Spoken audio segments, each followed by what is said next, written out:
Convidamos todos os irmãos a acompanharem a leitura bíblica que se encontra na carta do apóstolo São Paulo aos Romanos, capítulo 8, versículos 18 a 25.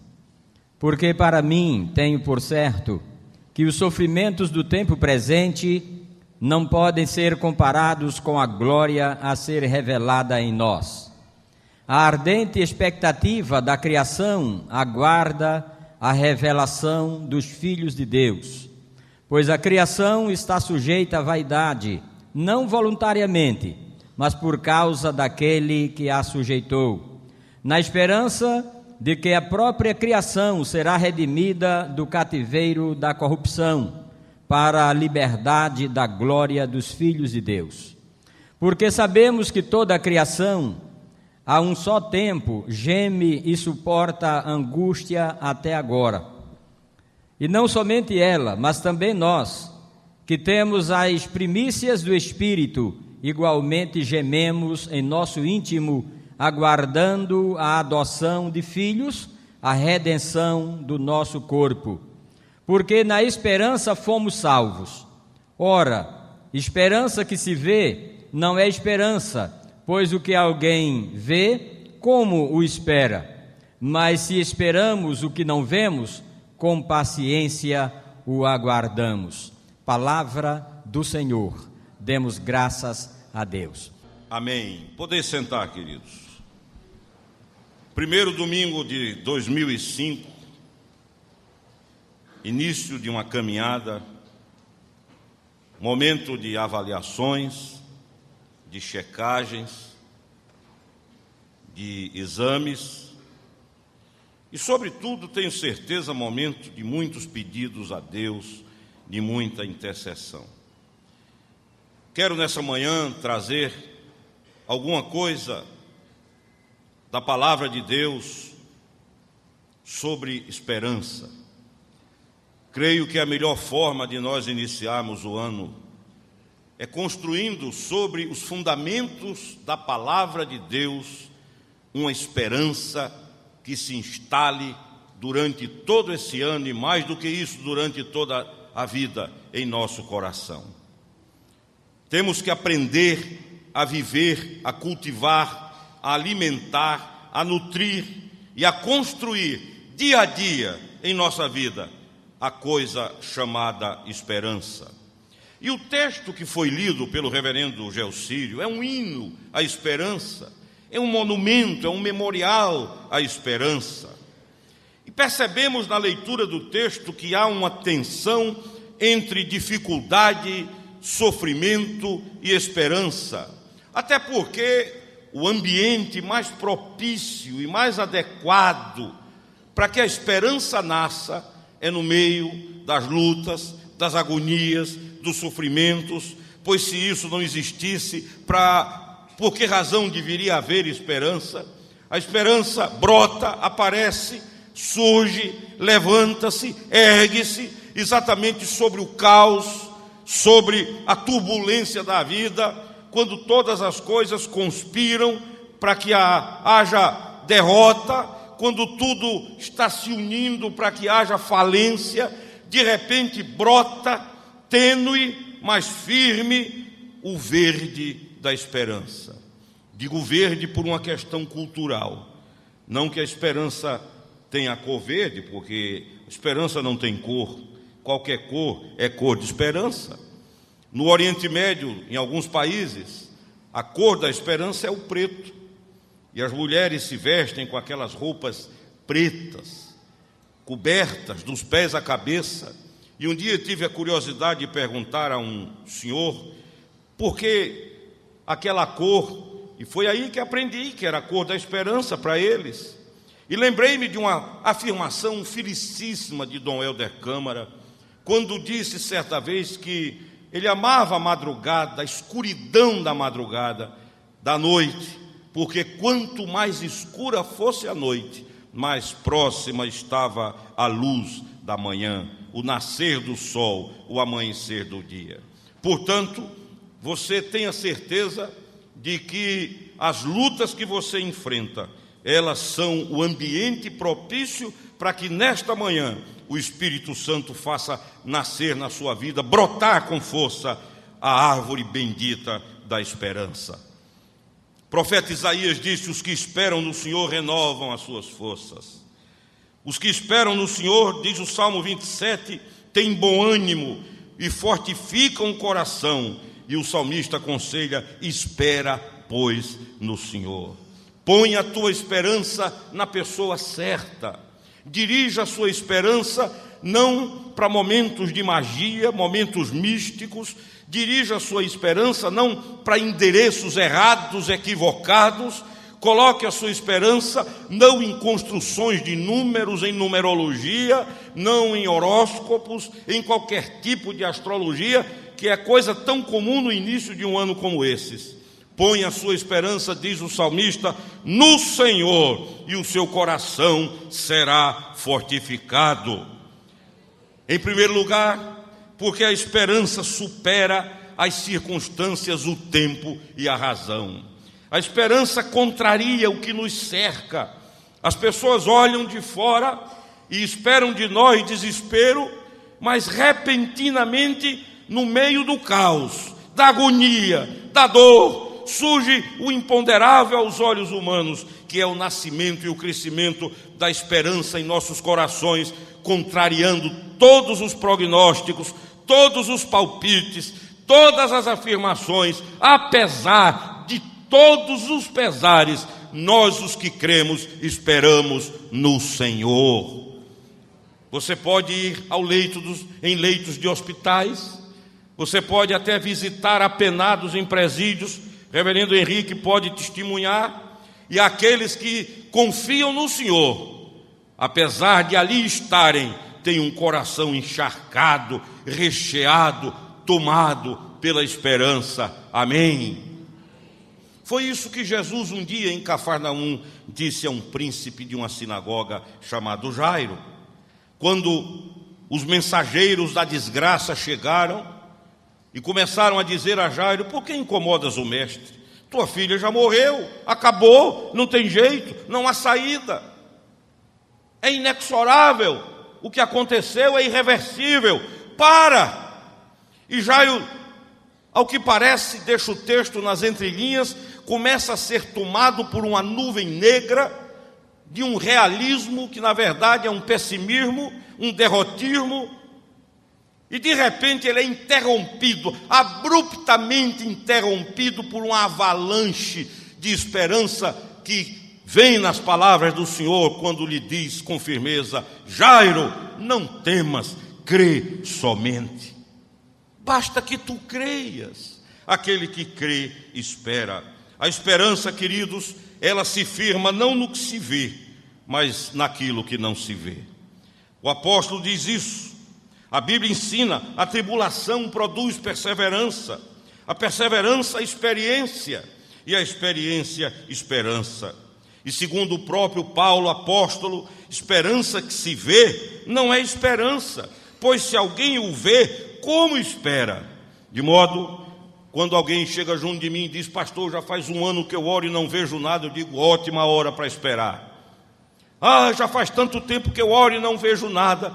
No dia que vê, não precisa mais pedir, chegou. De modo que a esperança é essa arte bonita, construída no coração da gente pelo Espírito Santo, de esperar sem ver. Ninguém vê, mas os seus olhos brilham, porque você vê o que Deus tem para você.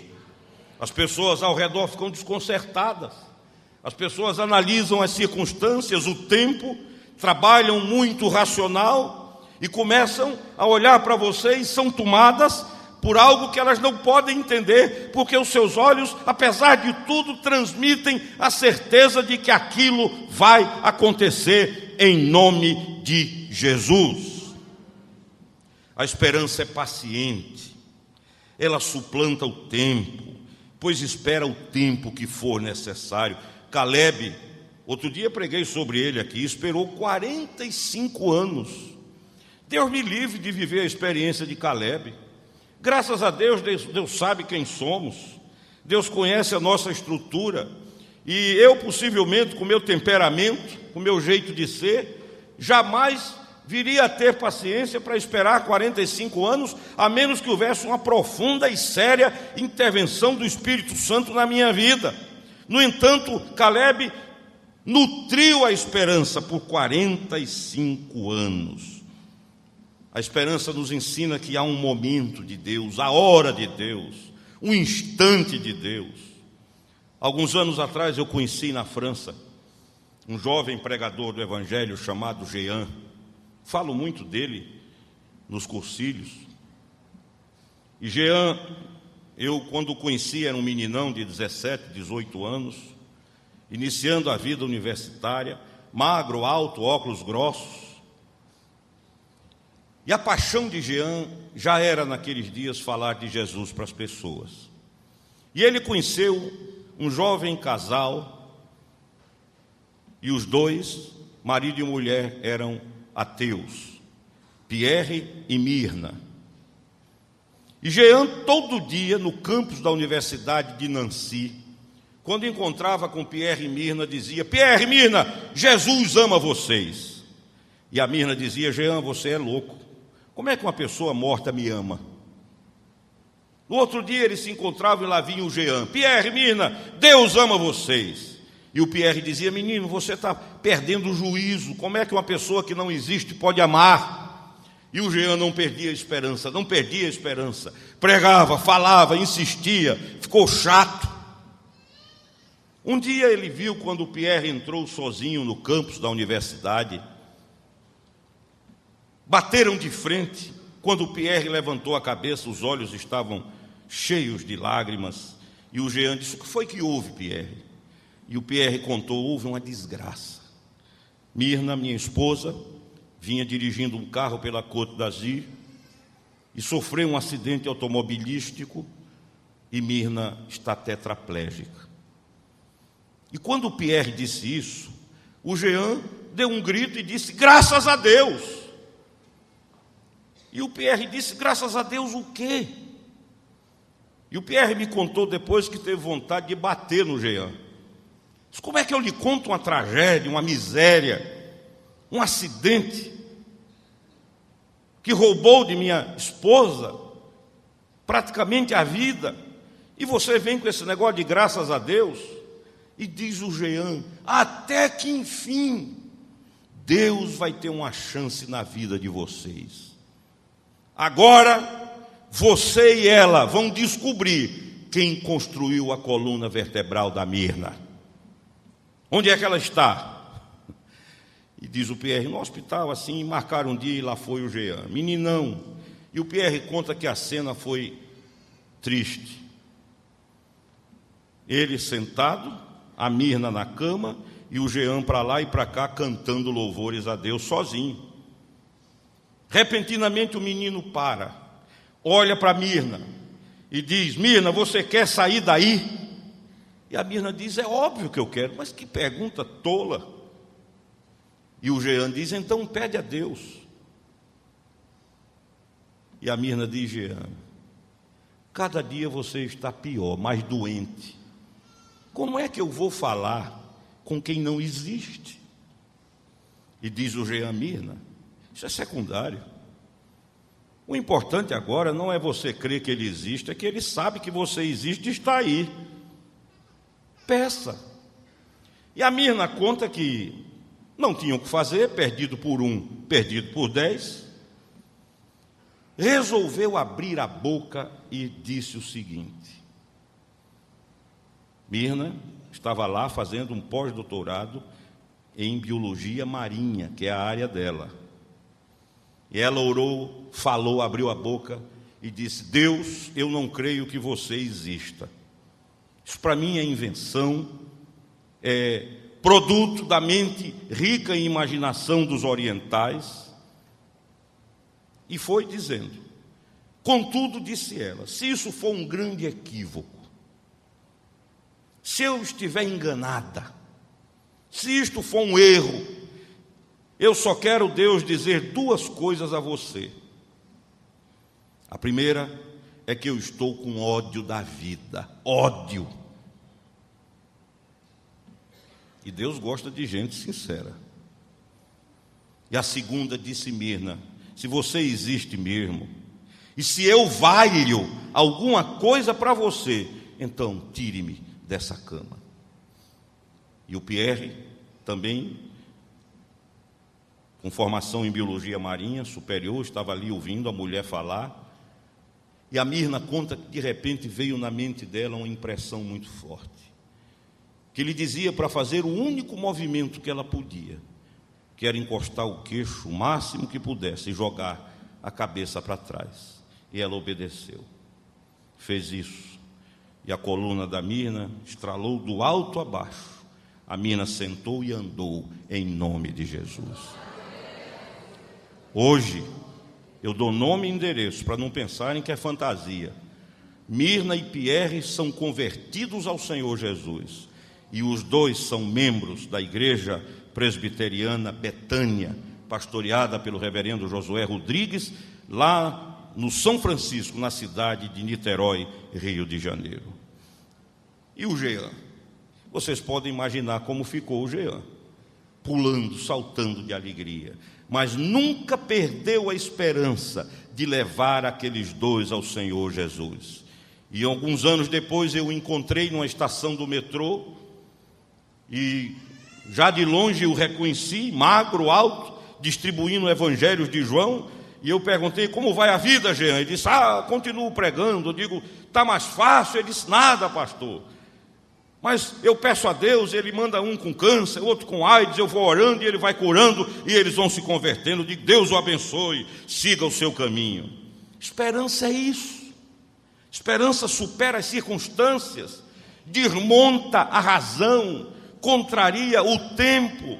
A esperança passa por cima de tudo quanto os homens entendem ser circunstancial.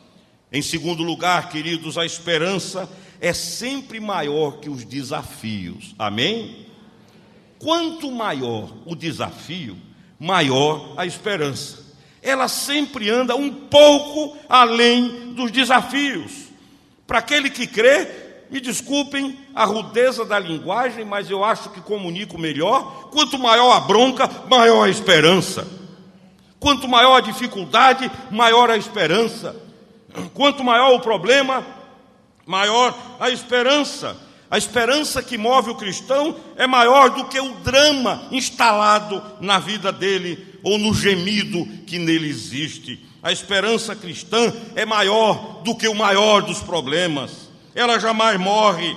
Para muitas pessoas, a esperança cedeu lugar ao pessimismo, ao descrédito, ao derrotismo, principalmente a geração pós-60, profundamente influenciada pelo pensamento existencialista e a filosofia de desespero de Sartre, de Simone de Beauvoir, de Jastre, de Camus e de tantos outros, que instalaram na mentalidade de mais de uma geração o desespero como norma de vida, a ausência de perspectiva com relação ao amanhã. Só que entre Jean-Paul Sartre e suas afirmações filosófico-existencialistas e a esperança instalada pelo Espírito Santo e revelada na palavra de Deus, eu fico com a palavra de Deus. Quando Jesus ressuscitou, a esperança nasceu. Quando Ele ressuscitou, Ele decretou o fim do desespero. Quando Ele ressuscitou, Ele estabeleceu o fato de que aquilo que está morto pode reviver, de aquilo que não se espera pode ser esperado, de que aquilo que foi dado como falido, decretado como morto, pode reviver para a glória do seu nome. Por isso creio na palavra quando diz: os que confiam no Senhor são como o monte de Sião, que não se abala, mas permanece para sempre. A esperança não permite que você recue, se intimide, por maiores que sejam as adversidades. E olha o que diz o apóstolo Paulo: também nós que temos as primícias do Espírito, igualmente gememos em nosso íntimo, aguardando a adoção de filhos, a redenção do corpo. Por quê? Diz ele: porque na esperança fomos salvos. Cristão é esperança por dentro e por fora. Amém. Em terceiro lugar, a esperança é uma ponte entre o agora e o porvir, em nome do Senhor Jesus. O versículo 18 menciona duas etapas da vida. Primeiro, o tempo de agora, o tempo presente, marcado por nossas agonias, sofrimentos. Somos atropelados às vezes por dificuldades que nos surpreendem, ou como pregou Dom Paulo Garcia, domingo passado, por dificuldades que são a colheita das semeaduras equivocadas que fazemos, mas num caso e noutro, tanto faz, o sofrimento dói do mesmo jeito. Racionalizar sobre o sofrimento e tentar entender a origem como possível causa ou como meio de amenizá-lo, isso não leva a lugar nenhum. Seja qual for a origem, isso é um problema seu com Deus. O sofrimento acontece do mesmo jeito. Contudo, esse é o tempo presente. Paulo diz que nós gememos, nós aguardamos. O Senhor Jesus nos preveniu dizendo: no mundo vocês vão ter aflições, mas tenham ânimo, eu venci o mundo. Contudo, o texto aí no verso 18 fala de outro tempo, o tempo por vir. E o contato, a ponte, a ligação entre esses dois tempos, entre o agora e o porvir, entre o aqui e o lá, o contato entre o temporal e o eterno é feito, é estabelecido por uma ponte chamada esperança. É a esperança que me faz olhar para a dor do hoje, contudo, me alegrar na libertação do amanhã. É a esperança que me faz olhar para as feridas do aqui e do agora, no entanto, respirar aliviado, porque sei que a eternidade, onde não há tempo nem espaço, não será como o sofrimento de agora, mas de alegria na presença do Senhor. Amém? Paulo diz que quem não crê assim é o mais miserável dos homens. Quem espera somente aqui nessa dimensão terrena, quem vive apenas a expectativa da sucessão de dias e noites, aquele coração cujos valores está apenas invadido pelo pragmatismo materialista ou pelo materialismo pragmático. Porque é interessante, durante muitos anos, os cristãos combateram o materialismo dialético do marxismo, por exemplo. No entanto, hoje eu tenho minha convicção pessoal de que o materialismo dialético causou menos mal à igreja do que o materialismo pragmático. Se você for hoje à Europa, você vai ver que nenhum templo foi derrubado, os templos estão lá. Ainda ontem eu conversava com um amigo e dizia que um dia eu estive lá no púlpito de Lutero, na cidade de Hamburgo, na Alemanha, está tudo lá. Mas eu visitei um amigo que estudava, fazia uma pós-graduação na cidade de Berlim, e ele me disse, ele é um cristão presbiteriano, ele me disse: olha, Alexandre, já procurei aqui um lugar para me reunir, uma igreja, e não acho. Eu digo, que ironia, tanto templo e não há igreja. Tanta garagem sem carro. No entanto, a China, a ex-União Soviética, que dialeticamente anunciaram o materialismo como filosofia e objeto de vida, destruíram todos os templos, mas não tocaram na igreja do Senhor Jesus. Os templos caíram, a igreja ergueu-se. No materialismo pragmático, os templos ficaram e a igreja caiu. E nós corremos esse risco, porque somos levados a nos tornarmos dia a dia uma sociedade consumista, hedonista, cujos valores são mensurados pelo ter e não pelo ser, cujos parâmetros, paradigmas e arquétipos de sucesso, de boa vida e de vitória são estabelecidos por aqueles que conseguiram ter, amealhar e juntar, e vamos nos esquecendo de que a vida não é vivida pelo acúmulo de bens que alguém possui, como disse Jesus de Nazaré, mas pelo compromisso que há com Deus no seu coração. Os que assim creem entendem o apóstolo Paulo quando diz: a nossa leve e momentânea tribulação produz para nós eterno peso de glória acima de toda comparação. Amém. E olha o que diz o escritor aos Hebreus: e assim, nós que encontramos nele, nos sentimos encorajados a nos mantermos firmes na esperança que nos foi dada. Temos esperança, essa esperança como âncora para os nossos corações. Essa esperança é firme e segura e vai até o santíssimo lugar que fica atrás das cortinas do céu. Foi lá que Jesus entrou antes de nós e para o nosso bem. Amém. Essa é a esperança. Quem tem esperança sempre verá o dia que vai amanhecer. Quem tem esperança enfrenta o tempo presente, os pés no presente e o coração no futuro. Pés na terra, cabeça no céu. Pés no planeta, mas a fé, como uma potente luneta direcionada à eternidade, nos faz ver a nova Jerusalém e nos consola a nós mesmos, nos dizendo: é para lá que eu vou, em nome de Jesus. Portanto, em 2005, aprenda a ter esperança. Aprenda que muitos, a grande maioria dos nossos planos são frustrados. A gente projeta, planeja, até nós que somos cristãos, depois que planejamos, damos a receita a Deus e dizemos: agora carimba, bota aí, aprovado. Não é assim. Nós não gastamos tempo orando e dizendo: Senhor, para onde eu vou? Para a direita, para a esquerda, para frente, paro, ando, não ando, faço, não faço, compro, não compro, construo, não construo. Senhor, revela-me, mostra-me. Eu tenho um amigo que é físico. Aí, depois de muito tempo, casou com uma moça também física. Os dois da área de física nuclear. E aí eu encontrei, eu disse: como vai a vida? Eles planejamos tudo. Ele é todo assim, bem organizado. O primeiro ano vai ser assim, segundo assim, terceiro ano queremos o primeiro filho, no quinto ano queremos o segundo, e no oitavo ano queremos o terceiro. Já tracei tudo. Muito bem. Alguns anos depois eu encontrei e lhe disse: e aí, geminiano, como vai a vida? E os planos? Ele disse: rapaz, acontece que na primeira gravidez a minha mulher teve trigêmeos.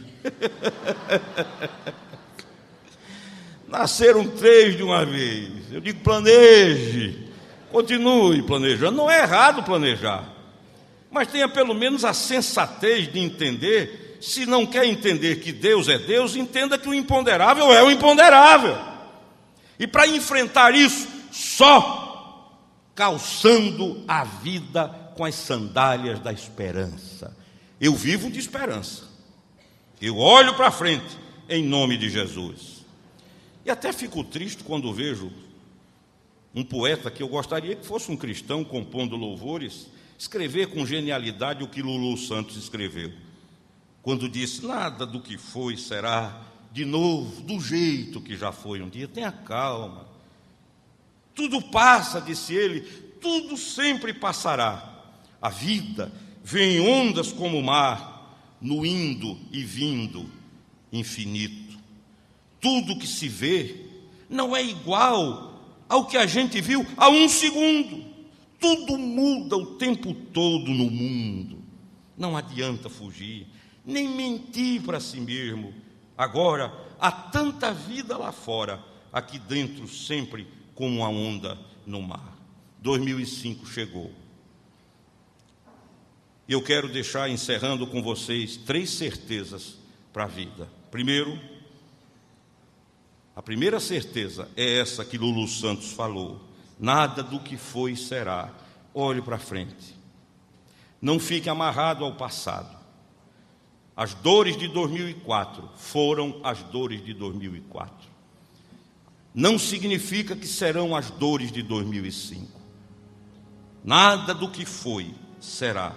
As pessoas mudam, as circunstâncias mudam, a paisagem muda, os prognósticos mudam, e tudo pode mudar na sua vida nesse ano de 2005. Segundo, Se a primeira é a certeza de que tudo muda, a segunda é a certeza de que Deus não muda. Ele é imutável, ele não é imóvel, ele é imutável.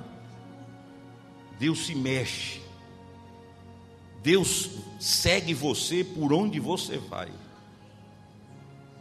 Carmen, de vez em quando me repete isso. Onde a gente vai, o olho de Deus vai. Às vezes na forma de irmãos. Desci no aeroporto de Congonhas, em São Paulo, há poucos dias, e vou lá para tomar um café, e ouço aquela voz: Pastor Alexandre. Eu digo: não é possível, me acharam. E alguém me abraçou e disse: eu moro em Recife, vez por outra vou lá na catedral participar dos cultos. E aí eu lembro sempre do que Carmen diz: o olho de Deus. Porque se é verdade, verdade é que tudo muda e que nada vai ser do jeito que foi, também é verdade que Deus não muda, que Ele é o mesmo ontem, hoje e eternamente. Isso me ensina que sempre que eu correr, Ele está me esperando, que Ele controla meios e fins, porque Deus é fiel. Em último lugar, é a certeza de que eu preciso mudar, porque tudo muda, e se tudo muda, eu preciso mudar. Ai daquele que acha que não precisa mudar. Preciso aprender sim a permanecer naquilo que Deus quer que eu permaneça. Eu preciso mudar. Portanto, querido, quero encerrar esta mensagem dizendo a você o seguinte: 2005 chegou, esperança. Porque em dezembro de 2005, você vai ver que mais uma vez a onda passou, e que nada do que foi será, mas que o seu Deus, que nunca foi nem será, é para todo sempre. Amém. Deus abençoe vocês.